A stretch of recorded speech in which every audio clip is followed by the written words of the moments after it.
Yeah, you better be here before then. Can't be too late. But let's jump now into chapter 2.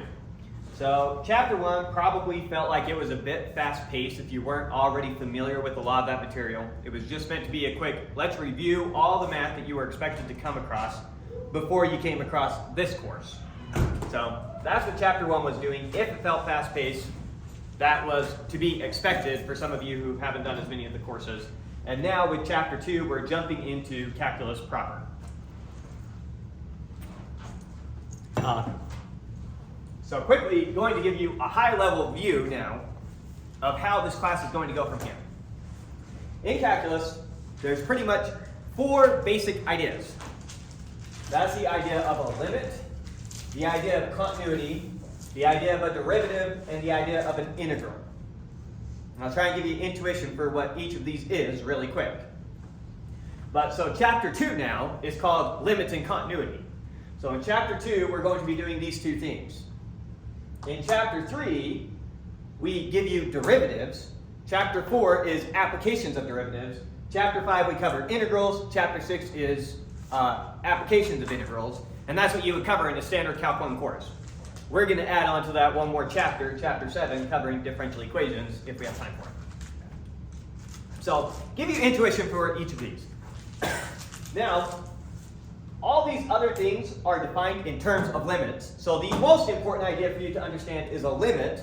We're going to do, this week, we're going to try and give you intuition for limits and intuition for derivatives.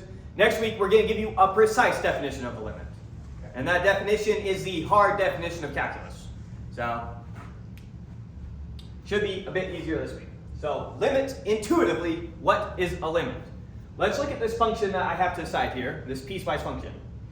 This function, f of x, is 2 to the x, where x isn't 1, and it's just 1 if x is equal to 1. So here's the graph of our function. Question, what's f of 0? 1.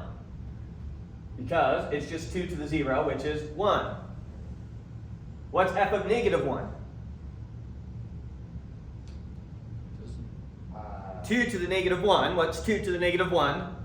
1 half. So at negative 1, we're at 1 half. At 0, we're at 1. What are we at 2? So what's 2 to 2? 4. What are we at 1? We're 1. So when you plug 1 into this function, x is equal to 1, so we're using this domain, so we just spit out 1. So what about that circle? So we have a hole in our function right there, and then we have the point plotted there. So this is what this function looks like, plotting out the function. Oh, You with me? Okay, here's the whole idea of a limit. The limit of a function at a point is what the function is getting really close to at that point. Not what it is at the point, but what it's getting really close to, really close to the point. In other words, looking at this function, 1 doesn't quite go to 2, right? 1 goes to 1. There's a hole there. Yeah. But what does 0.999999999 go to? Really close to 2. Basically 2. And what does 1.0000001 go to? A little bit after. Yeah. Basically 2. So if we plug in something just to the left of 1, we basically get 2 as a height. If we plug in something just to the right of 1, we basically get 2 as a height. And so the limit of this function at 1 is still going to be 2. That is what the function is getting really close to as it gets closer and closer to 1. It's rounding. It's not rounding. It's what it's getting arbitrarily close to. We'll give precise notions as to what we mean by this next week. Right now, just intuition. Yeah. Okay, so looking now at this function, what is the value of the function at 0? If I plug 0 into the function, what do I get? 1. 1. Because it's just 2 to the 0, which is 1. What is the limit of this function as x gets really close to 0? Still just 1. It's still just getting really close to 1. If I look just a teeny bit to the left of 0, I'm basically at 1. If I look a teeny bit to the right of 0, I'm basically at 1. So the limit of a function at a point is almost always the value of the function at the point. That's almost always the case. with the functions we're used to working with. Yeah. It's only when we have very weird scenarios like this that we get a difference. What about? So what is f of 1 of this function? It's 1. It's 1. But what is the limit as x approaches 1 of this function? It's 2. 2. Okay. So limits kind of give us a way of smoothing over the bad points. Okay. This is somehow a point that's giving us grief. And limits are a way of kind of smoothing that over. Well, what if you plotted every single 0 point whatever, wouldn't it still have the same shape? Like, it would still be curved, wouldn't it? Yeah. It would still be curved, but the point, this function's only misbehaving at one point. Yeah. And that's at the point 1. Outside of that, it behaves just like this. If we were to plot the limit of this function at every point, we would then just plot this thing without the hole there. Oh, yeah. Okay. Make sense? Yes. So limits, they help us smooth over these bad points. You're going to see lots of times where it looks like we're almost dividing by 0, but not quite dividing by 0. Yeah. And that's what limits are going to enable us to do. Okay. But so far, there's your intuition for a limit. So, intuition for limits, intuition for continuity. A function is continuous if I can draw the function without picking up my pencil. Here's a continuous function, right here. Whoop, because I can draw it without picking up my pencil. This function is not a continuous function, So you have to plot it. because I would be drawing a line, and then I gotta skip that hole, do a point down here, come back up and continue drawing. So intuition for a continuous function, it's a function that you can draw without picking up your pencil. It has no holes, it has no jumps, it has no gaps. That's intuition for continuity. Intuition for a derivative.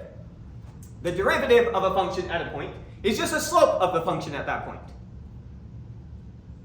Just a slope. Just a slope. And so, if we were wondering what's the slope of this function at 1, draw like a tangent line through here that goes through the point 1. What would the slope of that line be? X. Close to like 1, Yeah, 1. So. roughly, is what we would probably guess looking at that picture. So the derivative of this function at 1 is probably 1. The slope of this function, 0. We're at x is 0. The slope of the function at 0 is roughly 1. The derivative of this function at 0 is probably 1. Yeah. That's what I would guess it is. Yeah. Okay. So derivatives just give you slopes. And then finally, integrals, they give you areas under a curve. Areas. What do you mean by that? An area under a curve. So if I were to take the integral of this function from 0 to 1, then it would give me the area right here, the area under the curve between 0 and 1. And so the area, if I were to integrate this function from 0 to 1, it would spit out roughly 1.5 is my area there. Okay. Okay? Okay. So limits, continuity, derivatives, integrals, that's intuition for what they all are. We're going to kind of put integrals on the back burner for a while and focus now on limits and derivatives. Okay. Sounds good. Because a derivative is going to be a limit of a rate of change. That's what it's going to be. Yeah. Rather than looking at the limit of a function, we're going to look at the limit of the rate of change of the function. So let's jump into an example doing that. Before we do that, let's remind you of some lines and some basic notation that you got to get comfortable with. So I've got some line right here. Every line contains at least 2 points. You need 2 points to define a line. So here's the line that goes through the point x1, y1, x2, y2. Okay. Okay? We call this distance x2 minus x1, how far over it goes. We typically represent that with a delta x. What does that delta mean? Should I see that? It's just a Greek letter. And we typically reserve it for change. This is saying the change in x. Okay, I use that in physics, so it's nice. It's the exact same thing you do in physics. That's what you're using it for. If I go from standing at the 2 meter mark to the 4 meter mark, my delta x is 2 meters. Yeah. When I change my position, 2 meters. That's exactly what this is. Okay. Going from this x position to this x position, there's our delta x. Similarly, we went from this height to this height, there's our delta y. What is delta x? It's x2 minus x1. That's this distance right here. It's our end point minus our start point. If I ended at the 10 meter mark and I started at the 2 meter mark, what was my distance? 8 meters. You took my end point minus my start point. Similarly with the height. So delta y over delta x is y2 minus y1 over x2 minus x1. Is that just And that's our slope. It's our rise over our run. That's just a normal formula that developed. Yeah, pretty standard. Just a slope. Delta y over delta x, that gives us our slope. Okay. Oh yeah, that's right. Remember, I told you that the derivative is giving us the slope of a function at a point. Yes. How do you calculate the slope at a point? You need 2 points to calculate slope. Because it takes 2 points to get a line, and then once you have a line, you can get the slope. So we're going to be taking a limit of this thing to get a derivative, to get a slope at just 1 point rather than at 2 points. So a derivative is a special type of limit. It's going to be a limit of one of these things. Not the limit of a function, but the limit of the change in the function over the change in x. So the derivative of the rate of change of a function gives us a tangent line to a point, basically. Yes. Okay. Because that's what this is giving us is the slope. So it gives us the slope of the tangent line. Slope, tangent. Yes, at the point. So derivative, it gives us the slope of the function at the point. That's one way to think about it. Okay. Anyways, reminding you of your equations for a line in case you forgot. If I pick any other point now on this line, say it has a point, the coordinates x comma y, then the slope between this point and this point has to be the same as the slope between this point and this point. Yes. The slope of all my points on the line is going to be the same. For straight lines, only. There's no such thing as a crooked line, by definition of a line. Yeah. Okay. A line and a What do you curve. call those curved lines? This is not a line, that is a curve. So lines are straight. Yes. Right. Okay, anyways. So given a line, any other point on the line, x comma y, its slope has to be the same as the slope of any other point on the line. So pick some other point and calculate its rise over its run from this point. So y minus y1 is its height, and x minus x1 is its run. Then that ratio also has to give us our slope. Yeah. Now multiply both sides by x minus x1. That gets us from here to here. I'm keeping in blue the variable here because this point could have been anywhere. These are 2 fixed points that we used to get our line. Now this is any other point on the line. So x and y are marking your variables. All the black are constants. So that was multiplying both sides. Here's another way that you're used to seeing the equation of a line. This is called the point-slope form. Or if I move my y1 over here, notice that all these terms over here are just constants. Right? Yeah. So we can call all these constants, since a constant times a constant plus some other constant is all constant, we relabel all these points just b. Let b be all those points. And this is now your slope-intercept form. Why do we call it the intercept form? Because b has to be what your y value is when x is 0. Notice plug in 0 for x and this term goes away. Oh, yeah, that's. So when x is 0, y is b. So it's your y-intercept. Or if you look back up here, plug in 0 for x, this term goes away. So when x is 0, y is negative m times x1 plus y1, which is what we relabel b. Okay. So all that junk gives you what your y is when x is 0. It's your y-intercept. Make sense? Yes. Okay, so that was some quick refresher on lines. Now let's go back to this question of how do we calculate the slope at a point? Let's try and figure out how to do this. So here I've got some random function. Who knows what it's doing? But here's some point x1. I want to find the slope of the function at the point x1. What do I mean by that? I mean, if we were to do some tangent line, so it intersects the function just at that point, what would the slope of my tangent line here be? That's the question that we want to answer. Okay. Make sense what the question is? Yes. Now, the only way that we know how to get a slope is the slope of a line. And so how do we do this? We pick some other point, and we calculate the slope between these 2 points. So pick some other point on the function, and that gives us a line. I guess I'll color it in. And that gives us a line, and then we can calculate the slope of that line and use it as an approximation for the slope at that point. Yeah. Now, so far, this is a terrible approximation. Yeah. But as my second point, if I would have picked the second point closer and closer and closer to my first point, my approximation gets better and better and better and better. So let's walk through the math on this really quick. So I pick 2 points on the function. Yes. And I'm going to calculate their slope. Yes. What's the slope? It's rise over run. Yes. So I do the height at this point minus the height at this point. What's the height at x2? X. F of x2. F of X. What's the height at x1? F of x1.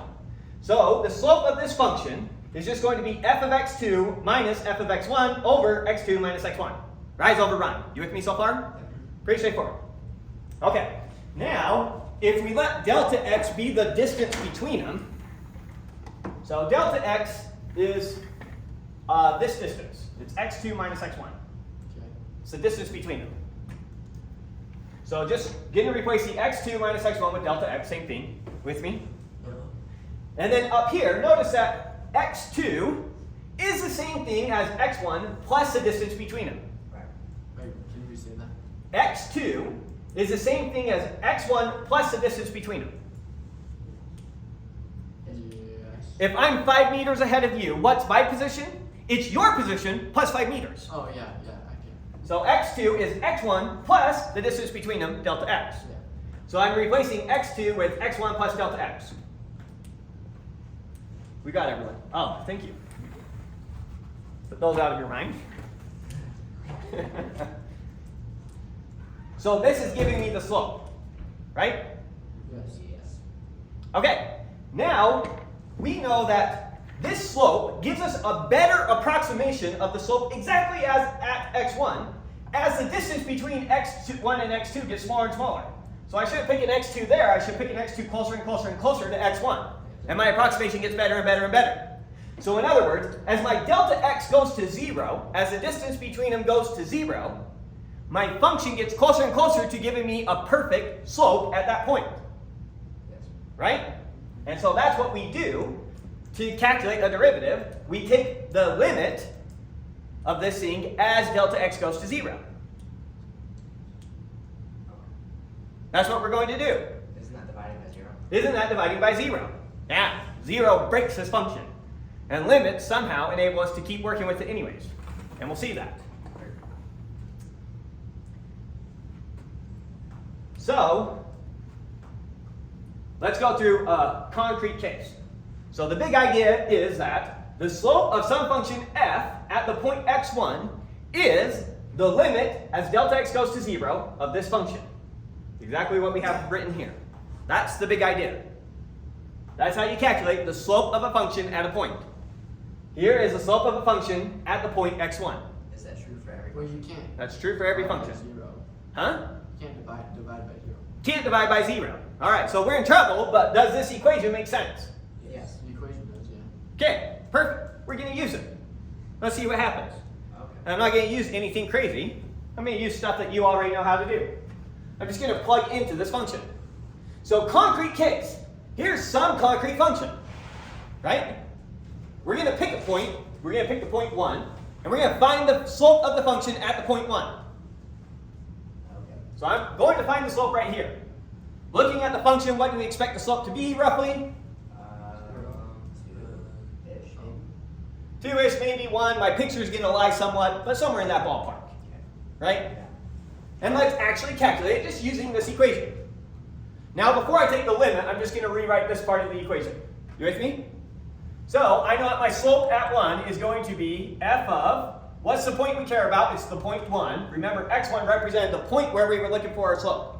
Right. So, it's going to be 1 plus delta x minus f of 1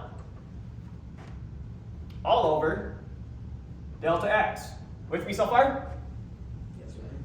Okay, let's plug that in. What do I get when I plug in 1 plus delta x into this function? 0. I get 1 plus delta x squared minus 1. So I have 1 plus delta x squared minus 1. Just plugging that in for x into the function. Right? Yeah. And then I need a minus, so that was plugging in the first one. Maybe put square brackets so we can see it. That was f of 1 plus delta x. Just plugged it in. Okay. Minus Now I need to plug 1 into the function. What do I get when I plug 1 into the function? 0. I get 1 squared minus 1. Here. We'll simplify it here in a second. I just want to make sure you see very clearly how we plug into the function. But yeah, you're seeing ahead. So it equals that. You with me? Okay. Now let's do some of the algebra. I'm going to square this thing out. 1 times 1 is 1 plus. We have 1 times delta x, and delta x times 1 gives me 2 delta x. Yes. And then we have delta x times delta x gives me plus delta x squared. We have our minus 1. And then we have minus 0. How did you get 2 delta x? Multiplying this thing out. You're multiplying the What square? addition. I have 1 plus delta x squared, Okay. which is equal to 1 plus delta x times 1 plus delta x. Multiply the 1 into the 1 gives me 1. Multiply the 1 into the delta x gives me delta x. Now multiply the delta x into the 1 gives me delta x. And multiply the delta x into the delta x gives me delta x squared. Oh. And then you get 1 plus 2 delta x plus delta x squared. Good? See the algebra now? Okay, all over delta x. With me? Yes. Okay.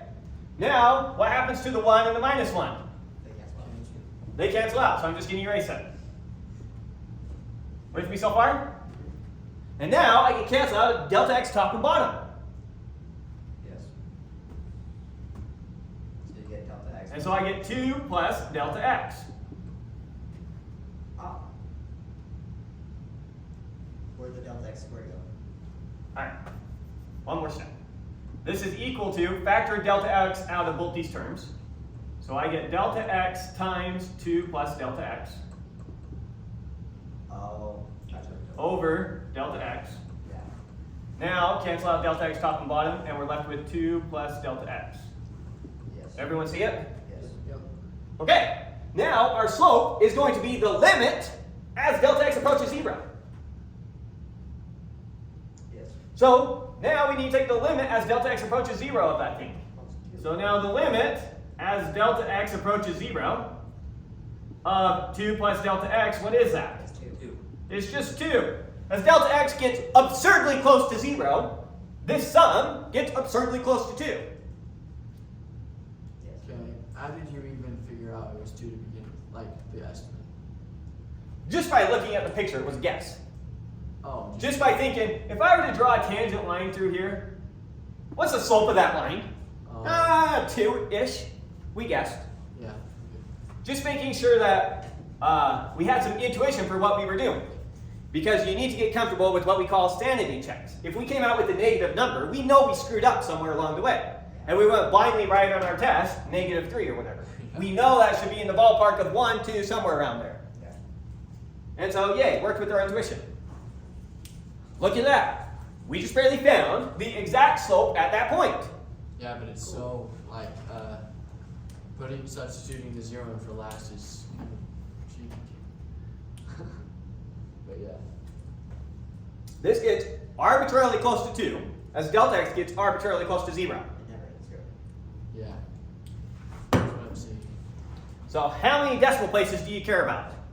10 trillion? Okay, then this is 0.0010 trillion and 1.1, Yeah. or whatever. Okay, so there it is. The slope of the function at 1 is 2. Let's try another point. Do this process all over again. Yes, I like that. Here we are calculating derivatives of functions by hand before we even introduce derivatives. That's clear a whole chapter out. So let's do it again. Let's calculate the slope of this function at 2. So we're up right here. So what's the slope now of this line?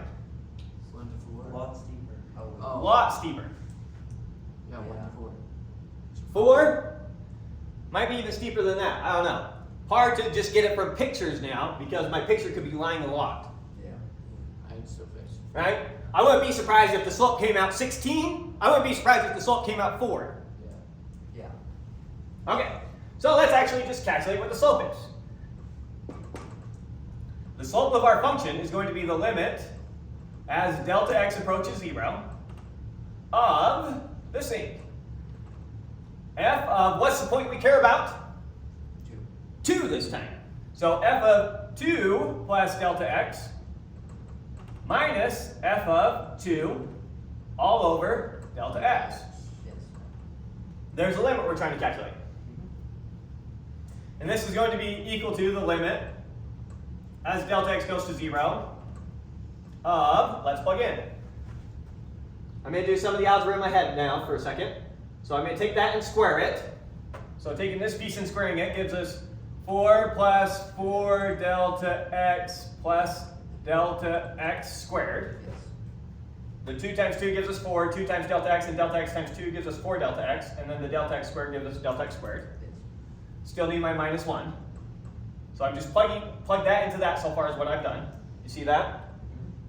Now I need to subtract what we get when we plug 2 into the scene. So plugging in 2, what do I get? 3. All over Delta x. delta x. Okay. Now this is equal to the limit as delta x goes to 0 of, notice we have a 4 here, a minus 1, and a minus 3. What's going to happen with all those? They cancel out. They cancel out. That 4 cancels out with that minus 1 and that minus 3. And we're left with 4 delta x, sorry that's a delta, 4 delta x plus delta x squared all over delta x. And now we can factor delta x out of the top and cancel it out with the bottom. 4 plus delta x. We have a 4 delta x here and a delta x, oh, you're jumping ahead, yes. So this is equal to the limit as delta x approaches 0 of 4 plus delta x. So what if you didn't have that 4 there and it just was delta x? Then we would have got the slope of the function at the point 0. Okay. Because as delta x goes to 0, if there was no 4 there, what's the limit of delta x as delta x approaches 0? What does delta x get arbitrarily close to as delta x gets arbitrarily close to 0? 0. But in our case, it comes out to 4. And so the slope at that point is in fact 4. Okay. Which is Makes sense. intuition. Which is in line with our intuition. Yeah. If you didn't translate that function down by 1, then it would have just been the point you had to. 2 squared is 4, which is the same as the slope of the point. Sorry, I'm not sure what you're saying. I'm saying you translated the function down by 1 place, right? Correct? If you hadn't done that, Then- so if it was still regular x squared, then f of 2 is 4. Then f of 2 would have been 4. Which Correct. is the same as, And the slope of the function would have also been 4 at that point. is that, So you found a point on the function where its height is equal to its slope. is that a coincidence or is that a problem? That's a coincidence. Okay. Because that's the, well, no, that's not going to be the only point where that happens. Well, no, it should be. But it turns out with a parabola, that's going to happen where squaring it gives you the same value as doubling. Where doubling a number and squaring a number give you the same value. So it'll happen at 0, it'll happen at 2, and that's all places it'll happen I see. at. Okay. Oh, that makes sense, okay. I just noticed that. Okay, but you'll learn how to do that in your head. It's really easy to calculate the derivative of the c. We'll get to the point where you could have looked at this, laughed, and said, it's 4. Well, intuition. No, without any intuition. It's a simple calculation, and we'll get there. It's no coincidence I guessed ahead of time, oh yeah, it's going to come out 4. Okay, so that is my way of introducing to you the notion of rates of change and taking limits. Now, I'm going to do it the author's way. So now we're actually starting with the book starts with. Okay. The author likes to start it by introducing you to an actual physical problem. And that's an object in free fall. Now, it's an observable fact, it's Galileo's law, that an object falling in free fall, this gives you how much it moves after some amount of time t. So if I take this object and I let it fall for 1 second, assuming there's no floor in the way stopping it, and I let it fall for 1 second, so if we plugged in 1 for our time, it would have fallen 16 feet. And that's based on gravity. Yeah. And if I would have let it fall, this is in feet per second. You might be used to a different equation, which is using meters per second. And the numbers are just a little bit uglier. If we were in physics, I would have used meters. They're better units. It just turns out this equation comes out prettier. 16 is easier to work with than 4.9. Yeah. So that's why we're using feet per second. But not too important point right now. Yeah. Anyways, so if I let an object be there in free fall for 2 seconds, how far does it fall? 32. 64. 64 feet. What's 4 times 16? Oh, that's 64. You're squaring your time. Right. Why does that happen though? Well, it's an empirical fact. This is what Galileo observed. Yes. Because Things it's way get faster as they fall. Yes, Yes. obviously. Let me give you a quick sanity check. The instant I let go of this marker, the very instant I let go, how fast is it falling? It's not. Its speed is 0 the very instant I let go of it. Yet by the time it hits the floor, it has some speed. I did not know that. So yes, objects speed up as they fall, up to some max speed, because there's also air resistance, which is terminal velocity. And since we'll be covering differential equations in this course, you'll be able to actually work with equations like that. But for the time being, yes. So here's our equation. Okay, understand the equation, telling you how far an object in free fall will fall after some amount of time, ignoring air resistance. Okay. Now, also need to introduce you to the notion of average speed. What is your average speed? It's the total distance you've gone divided by the total time. If I go 300 miles in 6 hours, what was my average speed? 50 miles per hour. Now, it doesn't mean I went 50 miles per hour the whole time. There were times where I was going faster and times where I was going slower. My average speed was 50 miles per hour. Make sense? So we're going to be using a bunch of average speeds now to talk about this thing. So, jump into our example problem. A rock falls from a cliff. What is the average speed that the rock is falling? What is the average speed during A, the first 2 seconds of it falling, and B, the second second of it falling? So I have some rock falling off a cliff. Okay. After 2 seconds of it falling, we want to figure out what was its average speed. We know it's speeding up as it goes down, Right. but what was its average speed for the first 2 seconds? Oh, okay. And then we're going to look at its average speed for just the second second. So the average speed from 0 to 2, and then the average speed from 1 to 2. Yeah. Which one should have a bigger average speed, from 0 to 2 or 1 to 2? 1 to 2, because it's speeding up. Yeah. Make sense? Okay, so let's just first calculate this from 0 to 2. So, what is our change in height? What is our delta y? It's going to be our ending point minus our starting point. Yeah. So our ending point is whatever the function was at 2. Oh yeah. So it's going to be f of 2 64. minus f of what was our starting, 0, times 0 is where we're starting, delta y over delta t. Our ending time was 2, our starting time was 0. That will give us our change in height over our change in time. And that's our average speed. Yes. And hopefully you can see how this is very much correlated with what we were doing over here. Similar idea.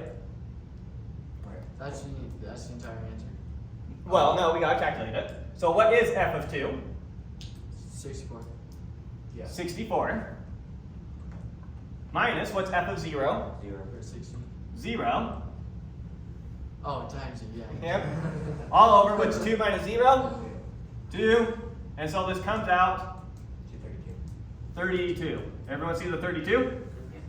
32 feet per 32 feet per second. What's your average speed? That was your average speed. Now let's look at just during the second second of its fall. So now we're doing f of 2, sorry about that f, minus f of 1,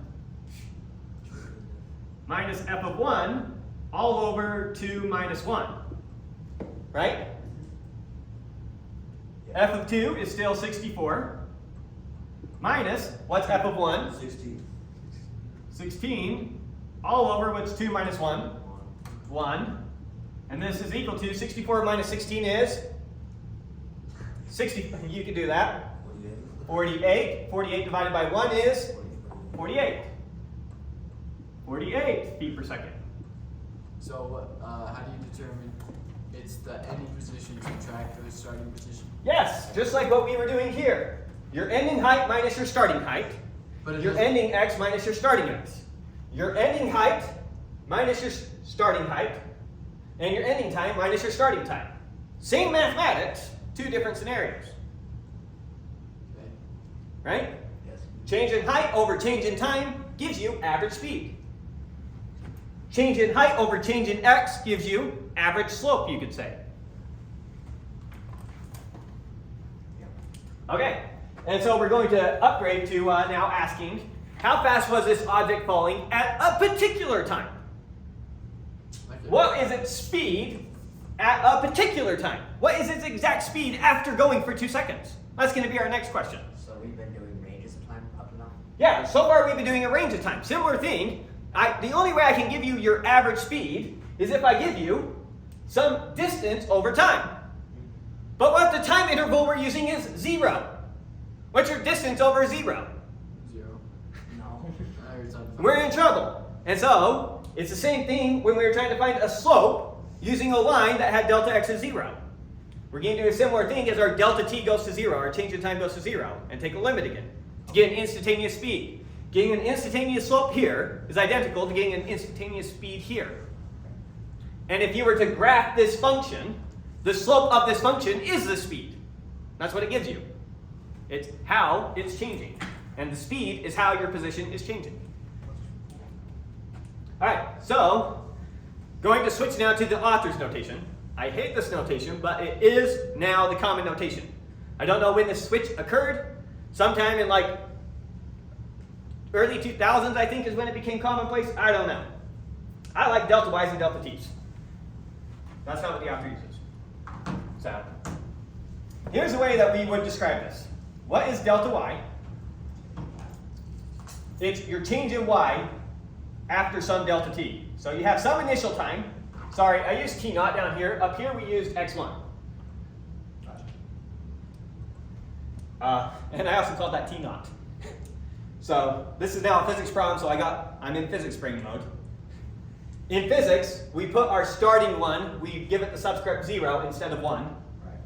just cuz. And then we also never call it t sub 0, we call it t naught. And it's just the way physics is. So, sorry, physics brain, and so I wrote it the physics brain way. But same math. Now, if we want to calculate the time, or we want to calculate the, just show you how this was giving us distance over time. That's exactly what this is giving us. Here is our height at the time, our initial time, plus the interval we care about, Okay. minus the height at our initial time. Here's our ending time. Here's our start time. Our start time is t naught. Maybe it's 2 seconds. Oh yeah. Our ending time is our starting time plus the interval we care about. So here's our ending height minus our starting height over our time interval. Yes. The height at the end time minus the height at the start time over our time interval. Yes. Now, that's the way I would have written this. We're going to just replace our delta t's with h. Let h equal delta t. And we're going to rewrite the same equation. So the delta y over delta t is going to be equal to f of our initial time plus h minus f of our initial time over h. And that is a common notation. Rather than using, notice I used a delta x over here, I would have naturally used a delta t down here. The author is going to use an h. And we're always going to be doing limits as h goes to 0, rather than a delta t or a delta x. Just different notation for the same thing. I personally like the delta x's and the delta t's. I think it's more clear, that's what you're talking about. But it is no longer the common notation used. So same idea, just different notation. You with me? All right, now let's write it out for the particular problem we care about. Because we're still talking about this problem, and we want to calculate, we want to get to the point where we can calculate its instantaneous speed. So let's write out in our particular case, what is our average speed over some time interval? let's come up with the concrete formula. So I'm just going to rewrite this out now for our formula. So it's f of t naught plus h. What is that in our concrete case? That's 16 times what we plugged in squared, 16 times what we plug in squared,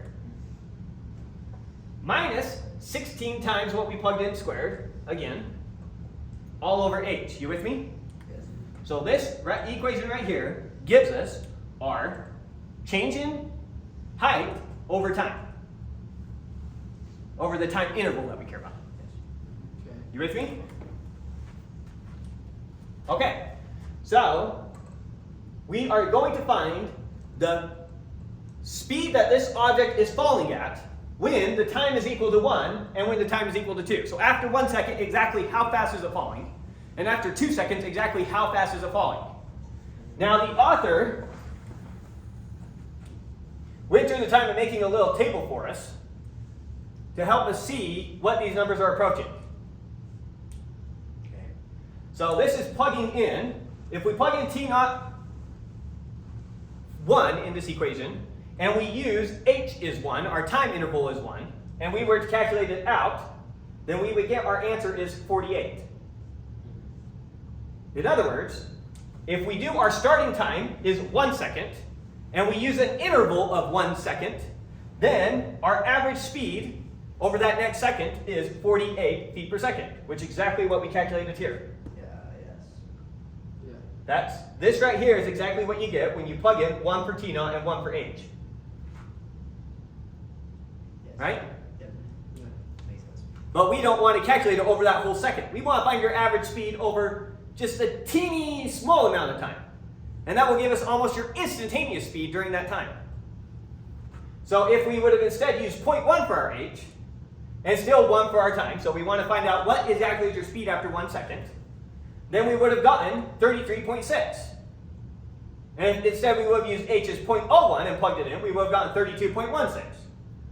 And if we would have instead done it over 0.0001 seconds, we would have gotten the speed as 32.0016 feet per second. And what does it look like it's getting arbitrarily close to? 32. Yeah. So we would guess from this table that its instantaneous speed after 1 second is 32 feet per second. Similarly, at 2 seconds, if you plug it into there, you would get 80. Then, if we make our h smaller, our interval of time that we care about smaller, then we would have got 65.6, 64.16, 64.0016. And we would expect this one to come out to 64. So now let's actually calculate these the same way that we calculated over here.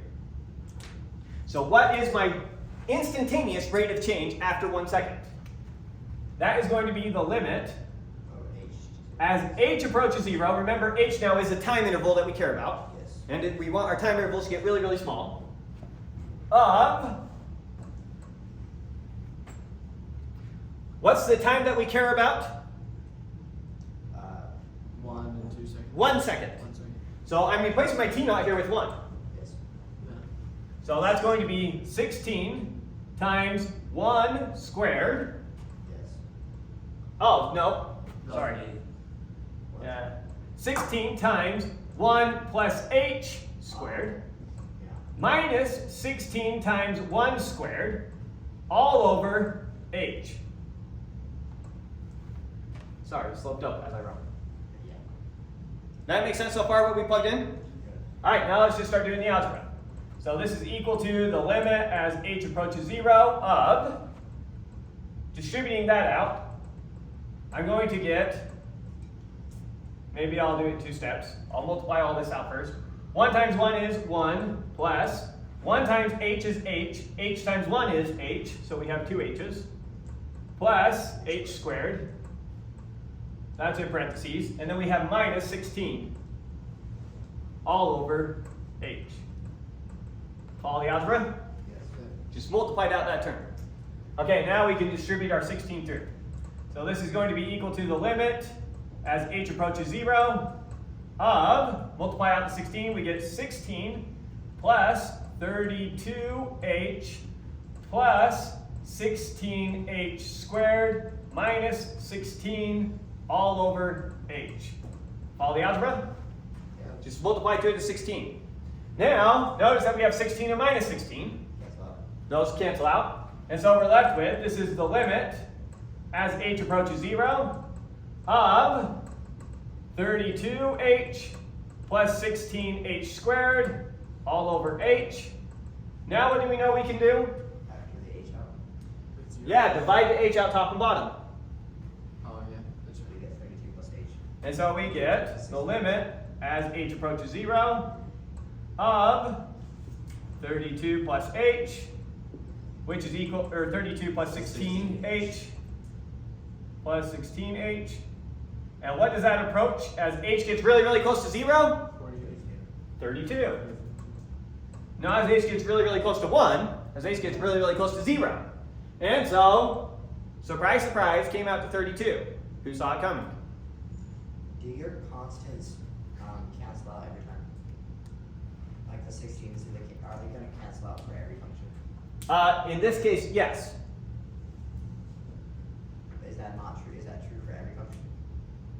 Or, like, yeah.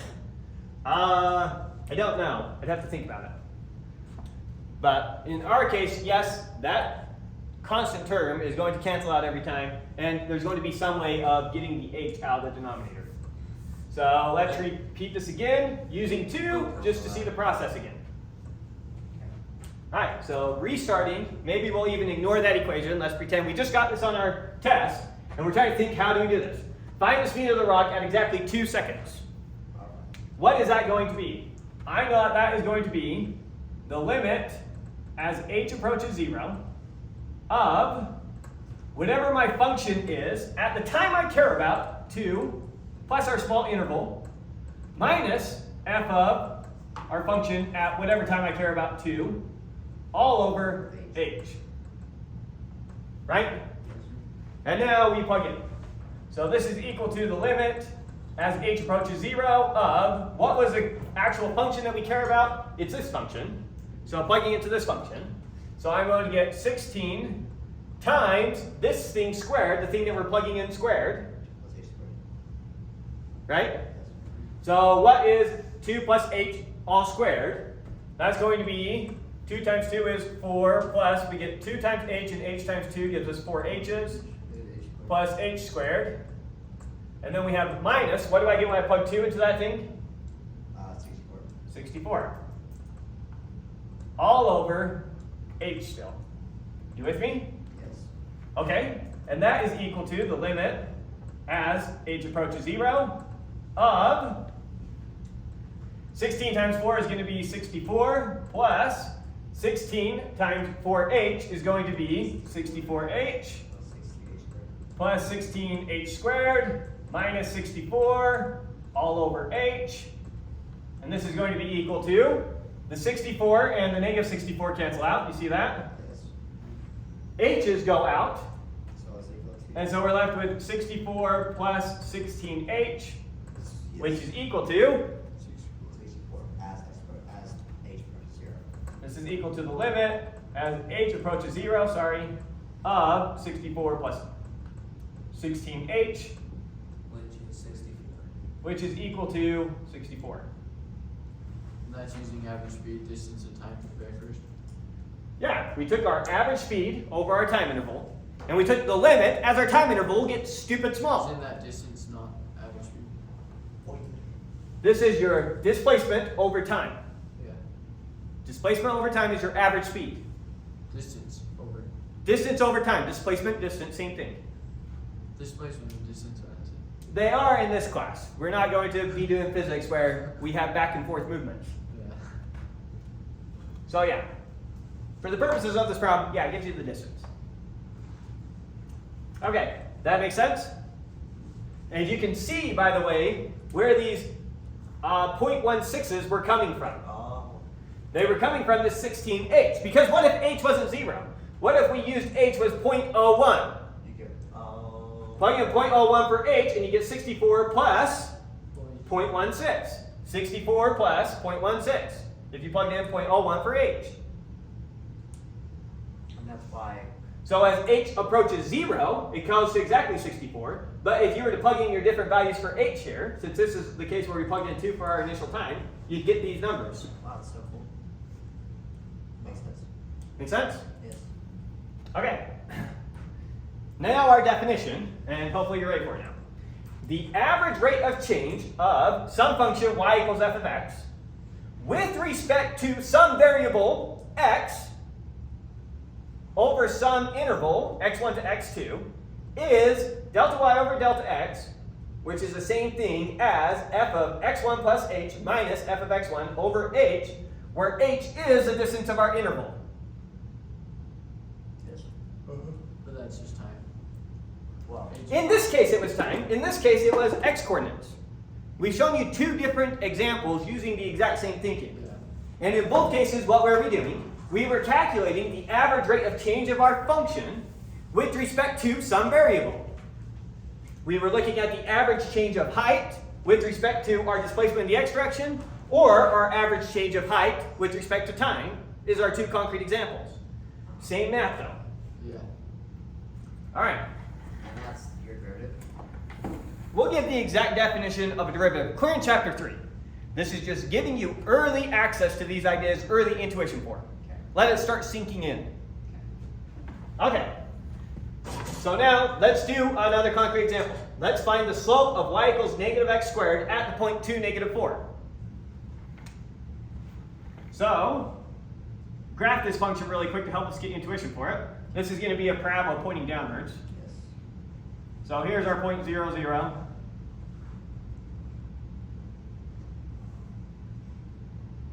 So when we plug in 0, we obviously get 0. Plug in 1, I get negative 1.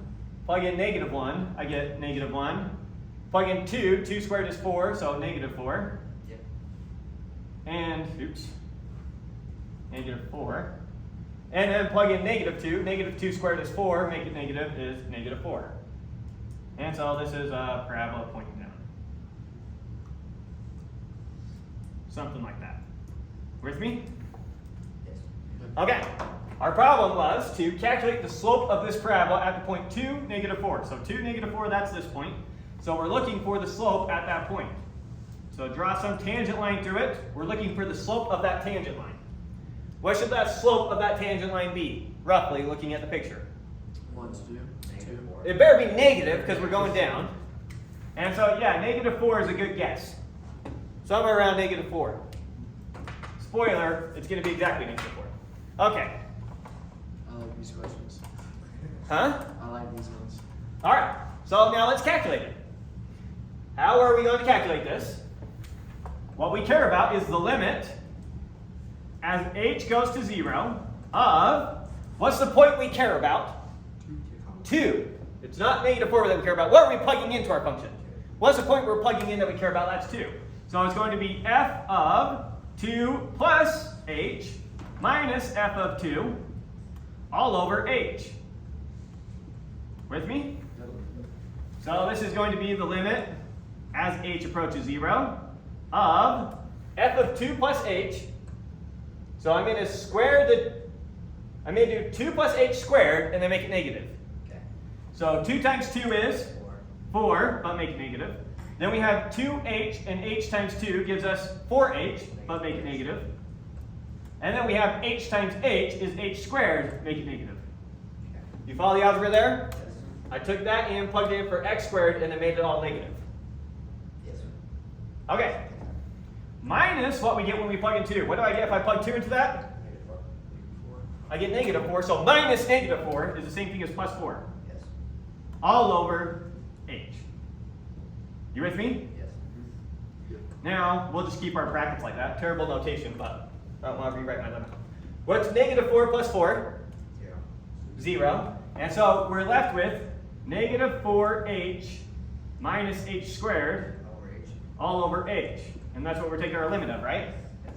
And so this is going to be the limit as h approaches 0 of h's cancel out, and we get negative 4h Minus h. minus, or negative 4 minus h, thank you, because we cancel out an h top and bottom. Yes.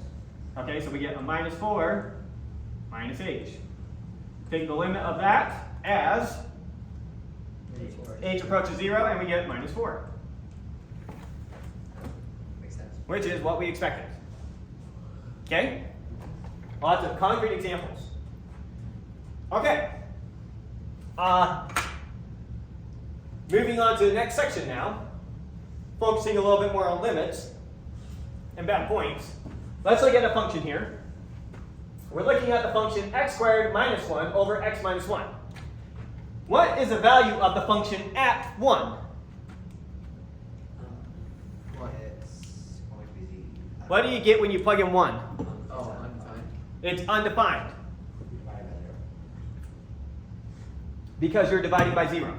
But look at how this function behaves near 1.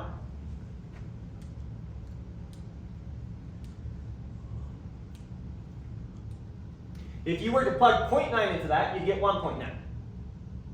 So plug in a point to the left of 1, and I get 1.9 out. No. Oh. Just plugging it in. Oh, yeah. Plugging in 1.1 to that function, and we get 2.1 out. Plugging a 0.99 into that function, a point just a little bit to the left, and we get 1.99. A little bit to the right, 1.01, and we get 2.01. Okay, let's plug a point barely to the left of 1. So 0.99999, and we get out 1.99999. Plugging a point just barely to the right of 1, and what do we get? So what is it getting really close to? 2. Yes. Make sense?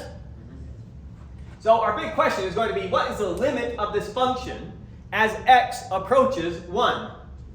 And you can see that it should be 2. Yes. I'm going to help you go through the process of actually calculating that. But just intuitively seeing it, that's what the limit means. What's it getting really close to? Now let's get a picture for this function, actually. Just really quick. Plug 0 into the function, what do we get?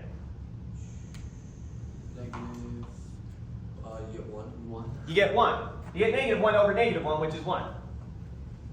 Plug negative 1 into the function, what do we get?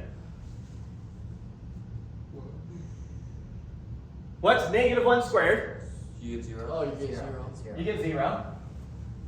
Okay, we can't plug 1 into the function. Let's plug 2 into the function. What's 2 squared? Minus 1 is 3. Divided by, what's 2 minus 1? So 3 divided by 1 is? So when you plug in 2 into this function, you get 3. And if you plug 3 into the function, spoiler, you'll get 4. And if you plug negative 2 into the function, you get negative 1. What does this look like it's producing? A line. But we know that there's a bad point here.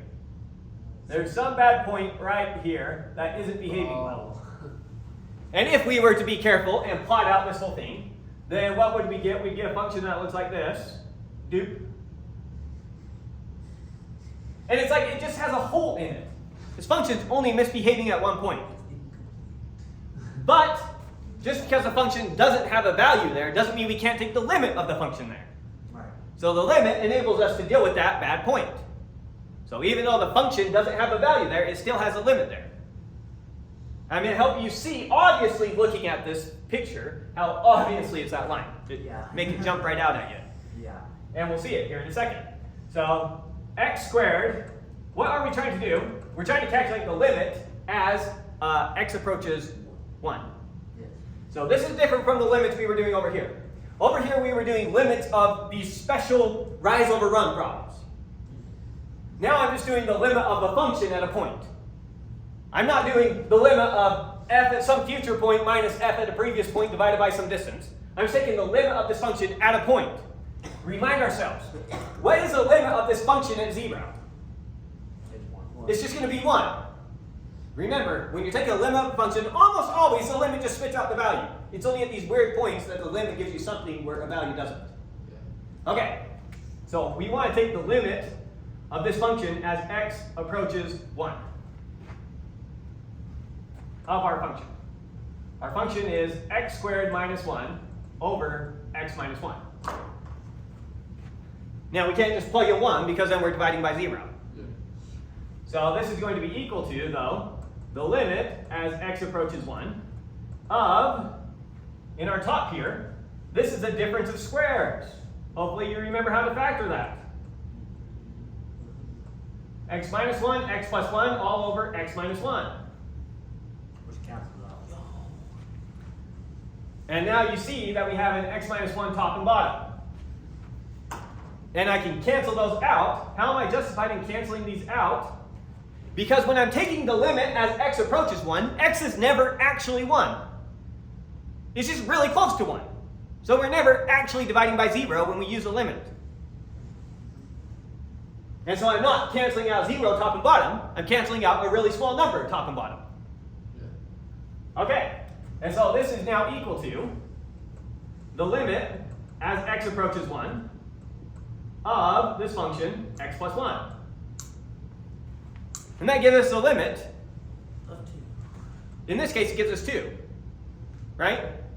But notice, what's the equation x plus 1? Yeah. That's the equation of a line with the y-intercept 1. How did you break that up? I just factored it. Oh, That's the difference of squares. X squared minus 1. Look, go the other way. What's x minus 1 times x plus 1? X times x is Squares. Squared. X. negative 1 times x is 0. negative x. Negative 1 times x is negative x. Oh, yeah, yeah, yeah. X times 1 is positive x. Negative 1 times positive 1 is negative 1. X's go out, and we're left with x squared minus 1. Okay. Common way to factor.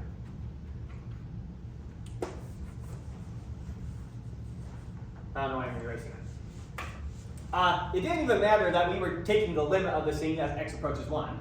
We could have said, what's the limit as x approaches any point c? And we would have found out that the limit as x approaches any point c C plus negative 1. is just x plus 1. Or in other words, the limit at any point c is just c plus 1. And so if we were to graph the limit of the function, it would give us the exact same thing. It would just fill in the hole. And that's the only difference. Make sense? Yeah.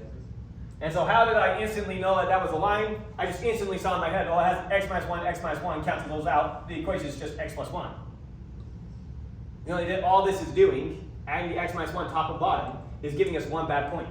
Yeah. Okay, so there's calculating the limit of a function at some point. Let's do some more examples.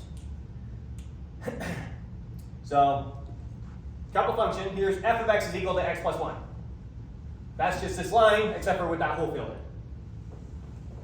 Next function, g of x is going to be x squared minus 1 over x minus 1. That's exactly what we have drawn here. So g is this exact function. Except for, yeah. And then we're going to let h of x, it's going to be a piecewise function. Everywhere that's not 1, we're going to do whatever this function was doing. And then if it is 1, we're just going to spit out 1. So if we were to graph h, that's just filling in a point right here. There's h. okay. So those three functions are pretty close to the same. They all just behave differently at 1. This function spits out 2 at the point 1. This function doesn't spit out anything at the point 1. This function spits out 1 at the point 1. Outside that, all three of these functions behave identically. You with me so far? Yes.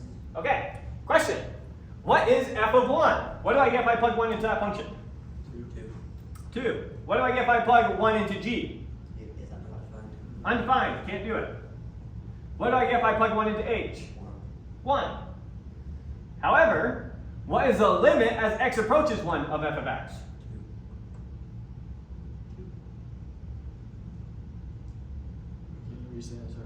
What is the limit as x approaches 1 of f of x? So f of x is this line, x plus 1. Yeah. That's the line we get right here, except for filling in that hole. Yes. Forget that dot. What is the limit as x approaches 1 of this function? 2. 2. Look at g. G is when we had a hole here, and it wasn't defined at 1. What is the limit as x approaches 1 of g? 2. 2. That's what we calculated up here in the previous problem. And similarly, what is the limit as x approaches 1 of h? What was h? That's we have a hole there, but we have a point right here. 2. So 3 different functions that give different values at the point, but have the exact same limit at the point. Yeah. That's the point of that exercise. Okay. Oops. Can't write my 2 here, but you already got it. Okay. So note, if f of x is just x, it's the identity function, then what is the limit as x approaches c of f of x? X. X. C. C. As x gets really close to the number c, what does f of x get really close That's to? implying Right. C. Okay. Okay. Now let's say f of x is some constant function, right? Like f of x equals 5. So let's look at f of x equals, well, we won't say 5 because I don't have that here. We'll say f of x equals 3. Here's the function f of x equals 3. Yep. Question, what is the limit as x approaches 19? 3. What's the limit as x approaches 1? 3. It's 3 everywhere. So if f of x is equal to a constant, then the limit as x approaches some number c is just The constant. the constant, k. It doesn't matter what you're approaching, it always spits out k. Yeah. Make sense? Yes. Okay. Any questions on this board before we move over?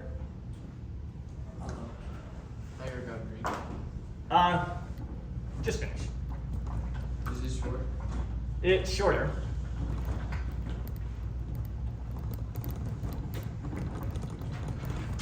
We're not doing any derivations of these things, unfortunately. That would be something we get to do in real analysis if we make that our next night class. Better. Well, looks like it's going to be that or logic. No, wasn't there another one? No, those were the two that Highest were the highest. I can't remember what the third one was. There was one that matched it. one. Was it linear? No, it wasn't linear algebra. I would remember that. I think it might have been discrete math. Oh yeah, that's right. Yeah. All right. Anyways, some limit laws. We're not going to prove any of these. We're just going to rely on your intuition. So, if big M, big L, little c, and little k are all real numbers, such that, you'll see me do s dot t dot all the time. That means such that the limit as x approaches some number c of f is equal to L, and the limit as x approaches c of g is m. So f and g, they're just two functions. What do we know about them? We know that the limit as f approaches some number c is just L, whatever that number is. And as g approaches some number c, its limit is m, whatever that number is.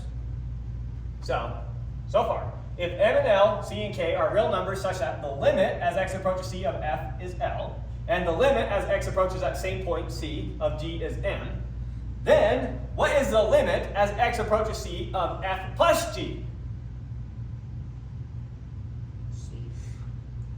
So let's get some intuition for this really quick. Throw out two functions. Here's my function f. We'll make it nice and easy. There's f of x. Here's my function g. G of x. So far so good, right? Here's my point c. We'll make c right here. So, as g approaches c, its limit is going to be, we use m for g, and as f approaches c, its limit is L. With me so far? The question is, what about the function f plus g? So f plus g is when you add those two functions together. So f plus g is going to be this function shifted up by whatever this function is. And so it's going to be some function that looks like this. I don't know. Here's f plus g. Right? Okay. What is its limit going to be at the point c? M plus L. It's going to be the sum of those two limits. Yeah. Right? What is the height of this function?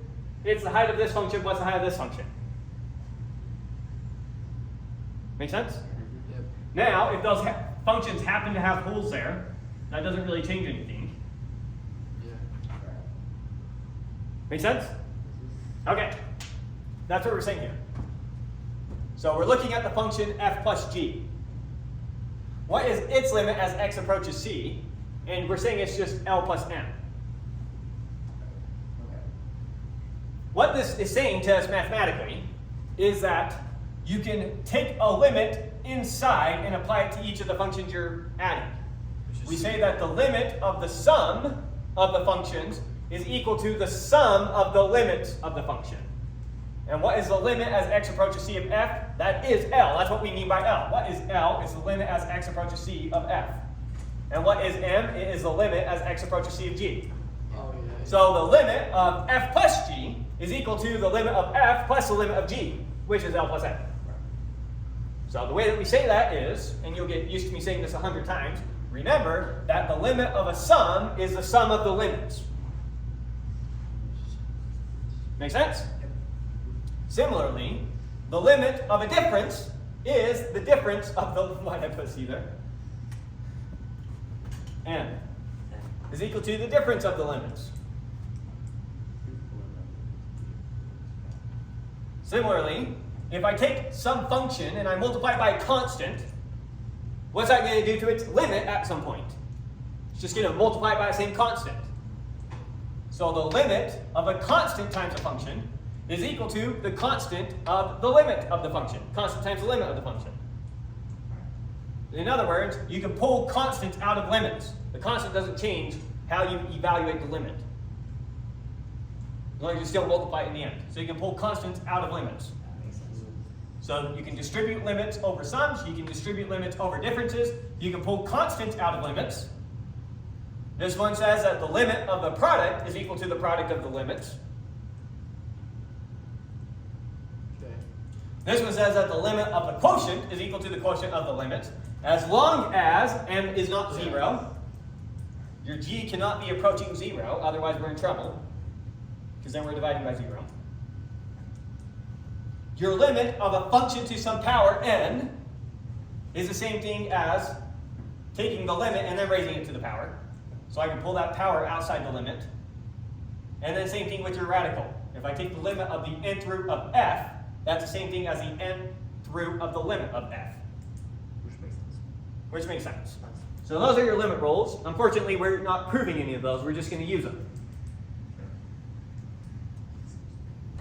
Okay, so let's use this to calculate some limits now. What is the limit as x approaches c of x cubed plus 4x minus 3? It's the limit of x cubed. Using our limit rules, I know that I can apply the limit to each term and break up the sums and the differences. Yes. So I can take the limit of this piece plus the limit of this piece plus the limit of this piece. And I'm going to be kind of annoying and write out lots of steps that you're already doing in your head just for the first one. So that's the limit as x approaches c of our first piece, x cubed, plus the limit as x approaches c of our second piece, 4x squared, plus the limit as x approaches c of our third piece, minus 3. Right? Yeah. Okay. The limit as x approaches c of x cubed, we know from this limit law, which one is it? This one right here, that we can pull the cube out. So we can do this as the limit as x approaches c of x, and then we can cube our result, whatever we get, plus, I know that I can pull a constant outside the limit, right?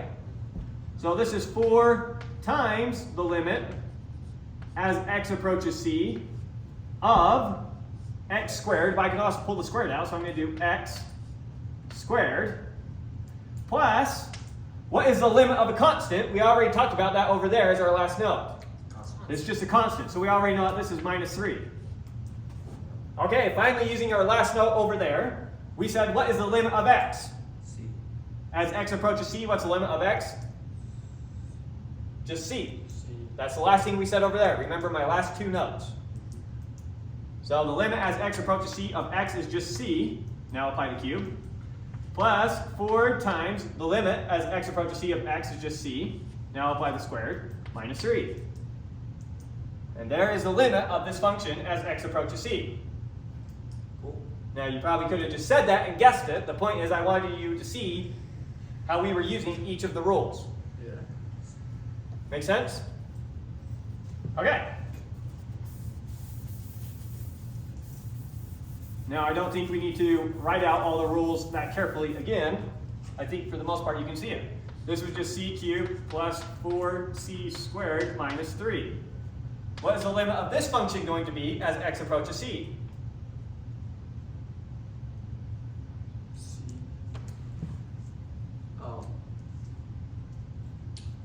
you can think about it as the limit of the top over the limit of the bottom. Right. So that's the limit. That's the limit as x approaches c of the top piece. X to the 4 plus x squared minus 1. All over the limit as x approaches c of the bottom piece, which is x squared plus 5. Okay, what's this going to equal? In our numerator, what are we going to get? We can take the limit of this thing. What's that going to come out to? C to the power of 4. C4. C4 plus C to the power of 2. c squared Minus minus 1 all over C squared c squared plus 5. plus 5. Pretty easy, right? Really easy. So, as you can see, you could have just basically plugged it in, and in that case it worked.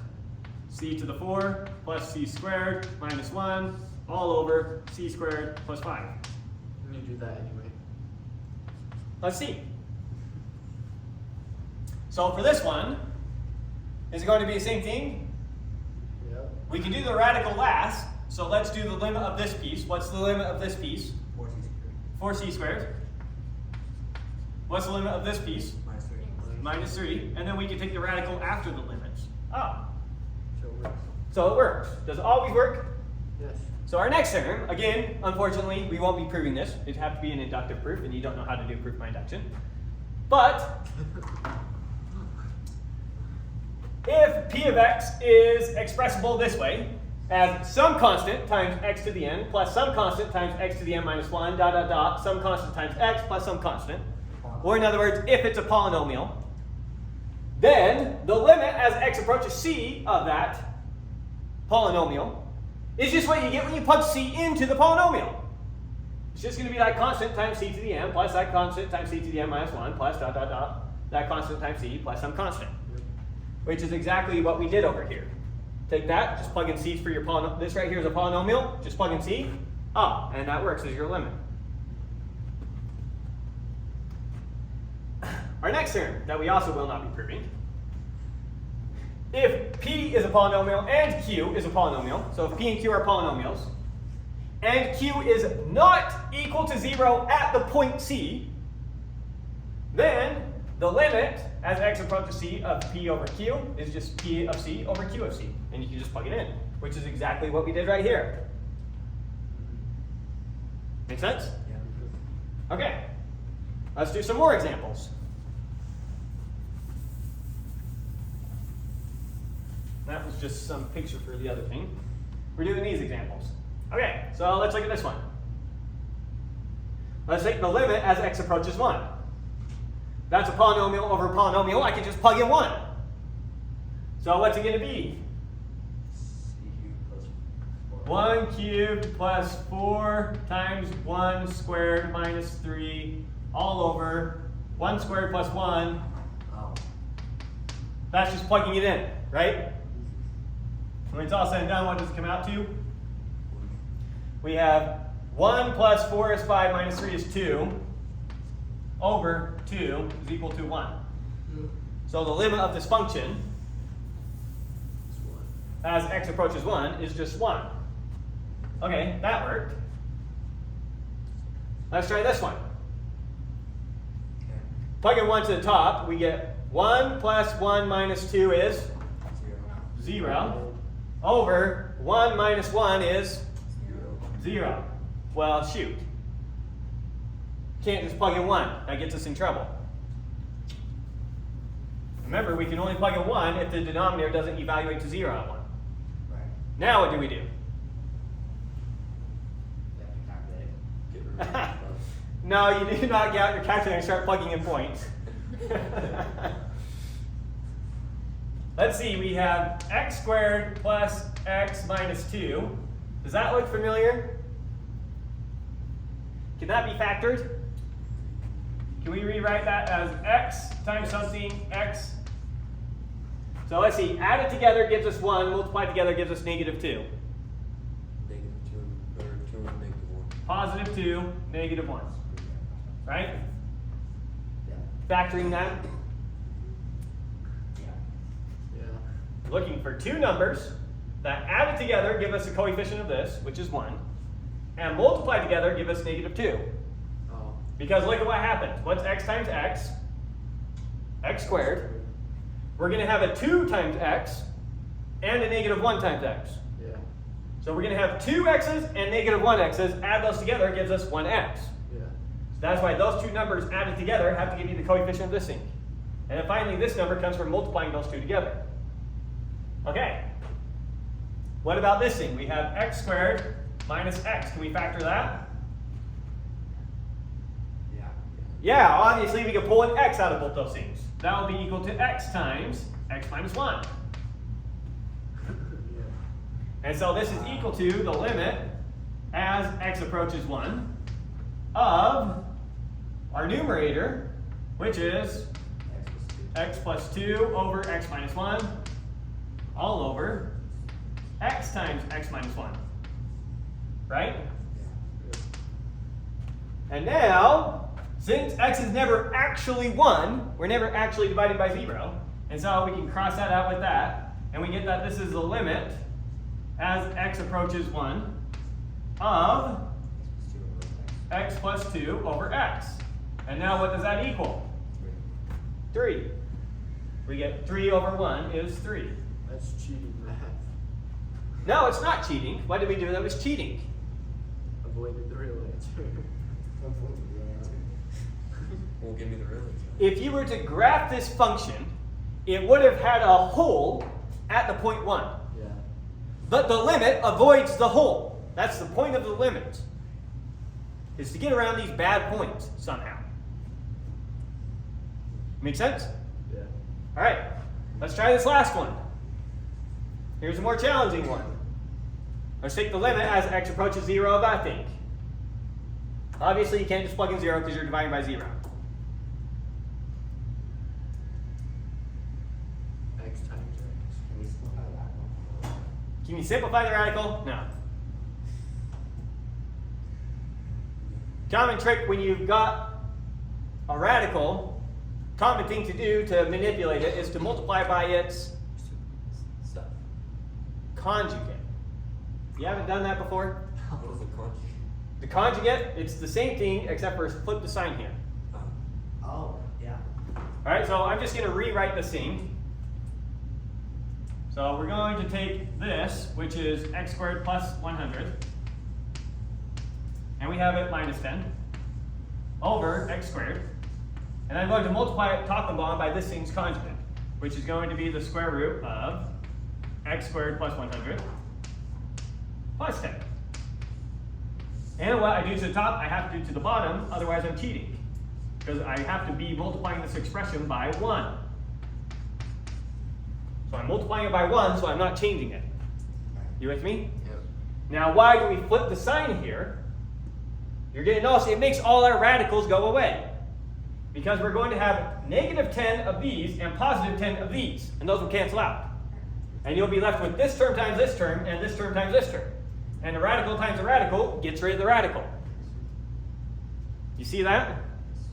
That's the whole idea behind that. So this is equal to, this piece times this piece is x squared plus 100. Oh yeah, that's right. The square root of something times the square root of something is just that something. Right. Square root of x times the square root of x? X. Make sense? Now, so I did this times this. I need to do this times this, gives me 10 of those. But then this times this gives me negative 10 of those, and they cancel out. That's the whole reason for multiplying by the conjugate. And then finally, negative 10 times positive 10 is minus 100.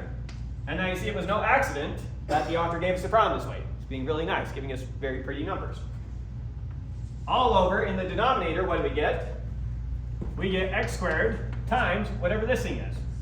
Yeah. Square root of x squared plus 100 plus 10. Okay, how are we any better off? All I did is move the messy part to the bottom. Right? No. What a waste of time. Now it's not non-zero, or now it's not a zero denominator. Sure it is. Plug in 0. You get 0. 0 times anything is 0. No. Yeah. But notice 100 and negative 100 That's all. cancel out. So the author was giving us a really nice problem. So So our numerator is just x squared. And our denominator is x squared times the square root of x squared plus 100 plus 10, sorry. And now what can we do with the x squared? You can cancel out. You can think about x squared as x squared times 1 if you want. Yeah. So we can cross the x squared out top and bottom. And that's what we need to do. We need to get rid of that x squared in our denominator. That was our holdup. And so that is going to be equal to 1 over the square root of x squared plus 100 plus 10. But So this is equal to that. you don't want square root in the denominator. Well, now let's calculate its limit. So now what is the limit as x approaches 0 of this thing? Of 1 over the square root of x squared plus 100 plus 10.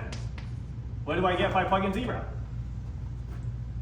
What's 0 times 0? Plus 100. 100. Take the square root. 10. 10 plus 10 is 20. 1 over 20. So this is 1/20th. That's the limit of the function at that point. These are going to be your common manipulations. You're either going to have to factor it to get the thing that you care about to cancel out, or you're going to have to come up with a clever one to multiply it by to get the thing that you're that's giving you grief to cancel out. As a general rule, if the author is giving you a tricky problem, either you're going to be able to plug it in and it'll just work, or the denominator is somehow going to be giving you grief. And you got to cancel out the thing that's giving you grief through some series of clever manipulations. Make sense? Okay. Last little bit here, a couple theorems that we will not be proving once again, just telling you. Because some guy in a tie told you.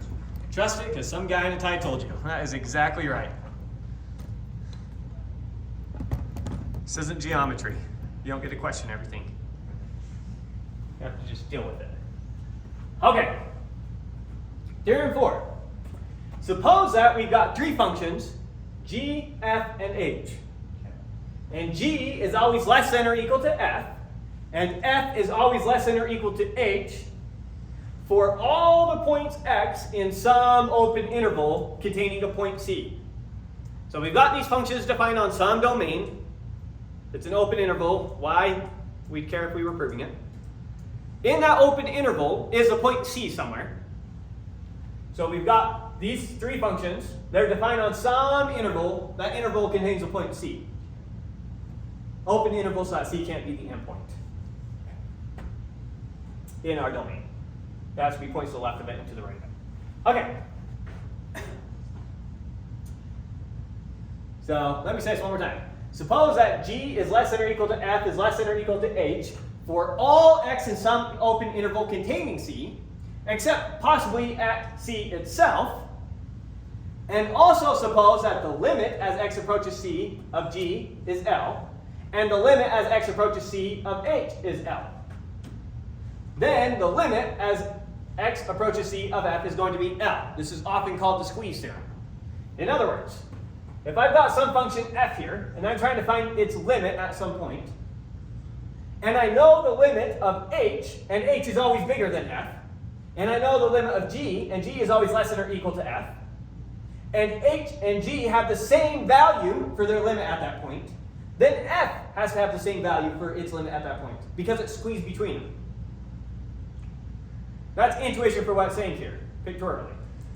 Now, what about this weird exception? They said except possibly at the point c, because we don't care. Let's say that all these functions had a hole right at c, and f's point at c happened to be right here, g's point at c happened to be right here, and h's point at c happened to be right here. We don't care exactly what they do at c, because we're talking about limit. We just care how they behave really, really, really close to c. And so if they behave this way really, really, really close to c, then their limit at c is going to be this way. So that's why there's the exception at the point c. Typically, they still behave nicely at c. And so it's just a picture I had before. That's your standard picture and how it typically shows up. Conjugate squeeze theorem. So if there's some function that you're not sure how to take its limit of, but you know how to squeeze it between two functions that you do know how to take the limit of, you can figure out its limit. Make sense? Yeah. So let's do some examples of doing this. We've got some function here, u of x. We don't know what u of x is. Here's what we know about u of x though. We know that it is less than or equal to this, it's greater than or equal to this function, 1 minus x squared over 4. And it's less than or equal to this function, 1 plus x squared over 4. So u of x, some mystery function. But it's squeezed between these two functions. Our big question is then, what is the limit as x approaches 0 of u?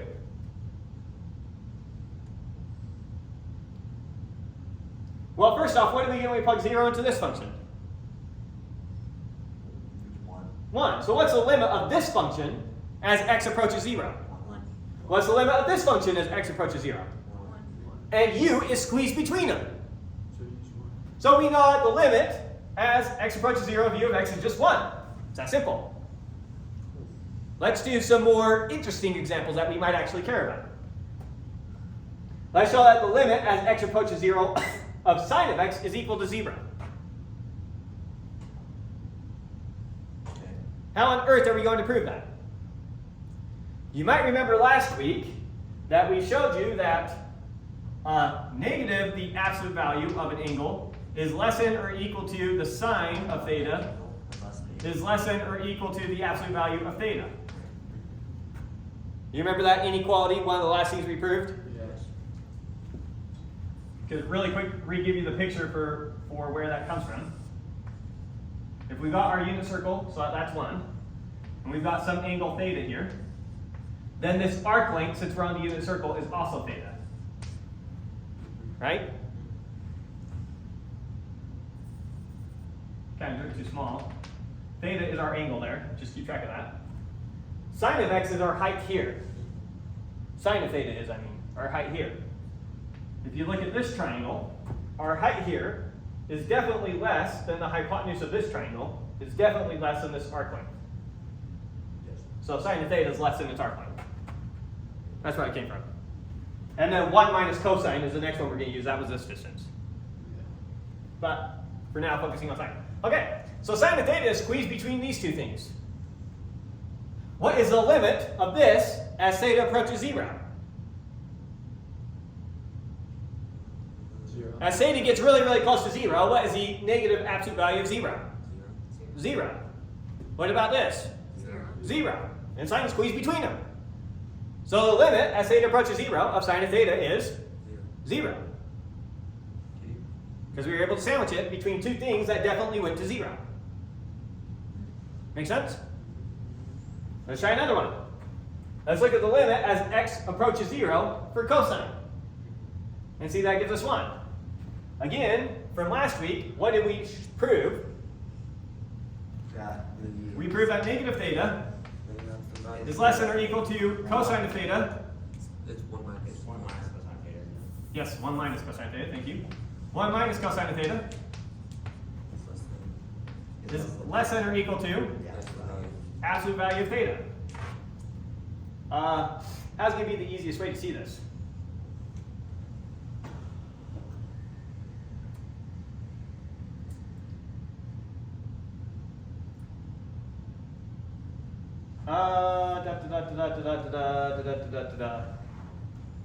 Should have thought about this for a second beforehand.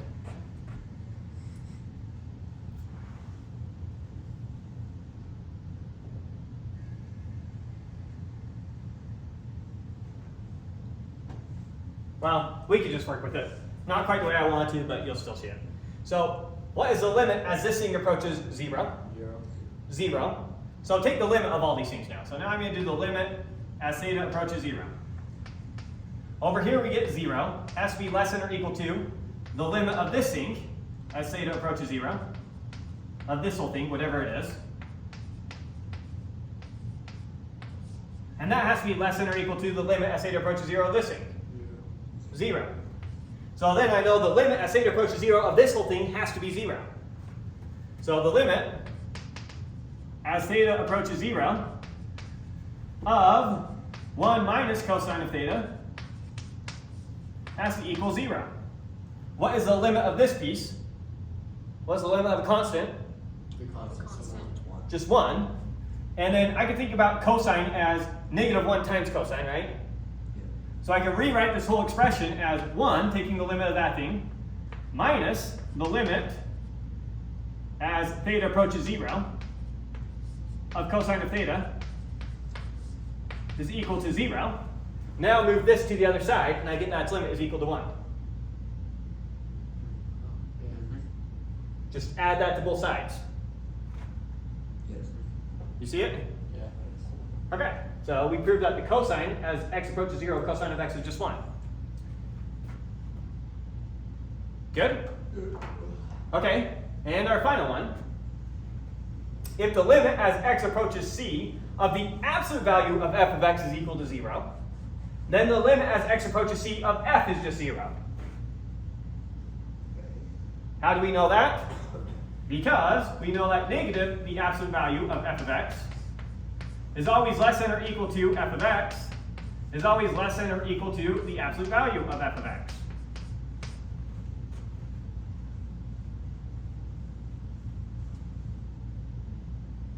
Give me some value for f of x. Pick a number. 6. Say it came out 6. Then what's this going to be? Negative 6. What's this going to be? Positive 6. That will always be sandwiched between them. Let's say this spit out a negative number, negative 2. What does this spit out? Negative 2. What does this spit out? 2. It will always be sandwiched between them. Because it will always spit out what this thing did or what this thing did. Make sense? Now, we said what happens if the limit, we know that the limit of the absolute value of f of x is 0. So take the limit, I know over here we get negative 0, is less than or equal to the limit as x approaches c of f of x is less than or equal to 0.